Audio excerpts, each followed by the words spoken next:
बहुत समय पहले की बात है। काशी के पास एक छोटे से गांव में एक राजा रहता था जिसका नाम राजा हरिश्चंद्र था।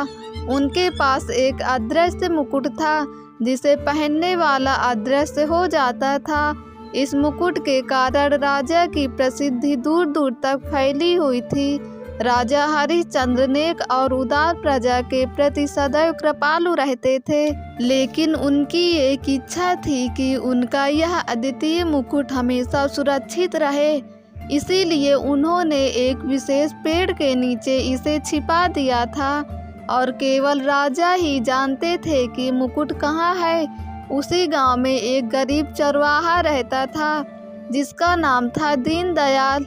दीनदयाल की इच्छा थी कि काश उसके पास भी पर्याप्त धन दौलत हो तो वह अपने परिवार की बेहतर देखभाल कर सके। एक दिन जंगल में भेड़ों को चराते समय दीनदयाल की नज़र उस विशेष पेड़ पर पड़ी और वह थकान मिटाने के लिए वहां आराम करने लगा। न जाने कैसे उसका हाथ पेड़ के एक छेद में चला गया और उसे वहां कुछ महसूस हुआ। उसने जब वह चीज़ बाहर निकाली तो देखा कि वह एक अति सुंदर मुकुट था। दीनदयाल को नहीं पता था कि वह मुकुट कितना खास है, लेकिन जैसे ही उसने मुकुट को अपने सिर पर रखा वह अचानक अदृश्य हो गया। वह समझ गया कि यह कोई साधारण मुकुट नहीं है और उसने तय किया कि वह इसका उपयोग अच्छे कामों के लिए करेगा। कई दिनों तक दीनदयाल ने अदृश्य रहकर गांव के लोगों की मदद की।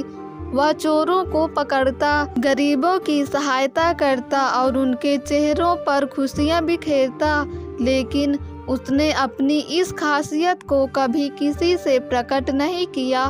लेकिन कहानियों की तरह हकीकत में भी एक मोड़ आता है। राजा हरिश्चंद्र को जब यह पता चला कि उनका मुकुट गायब है तो उन्होंने पूरे गांव में खबर फैला दी। उन्होंने सजा के रूप में ऐलान कर दिया कि जो कोई भी उनके मुकुट को वापस लाएगा उसे बड़ा इनाम मिलेगा और जो चोर होगा उसे बड़ा दंड। दीनदयाल को समझ में आ गया कि यह मुकुट राजा का है। दीनदयाल ने यह निर्णय लिया कि वह मुकुट वापस कर देगा, क्योंकि वह नैतिकता और सत्य की राह पर चलने वाला था। वह अदृश्य होकर राजा के महल में गया और मुकुट को वापस उसी स्थान पर रख दिया जहां से वह गायब हुआ था।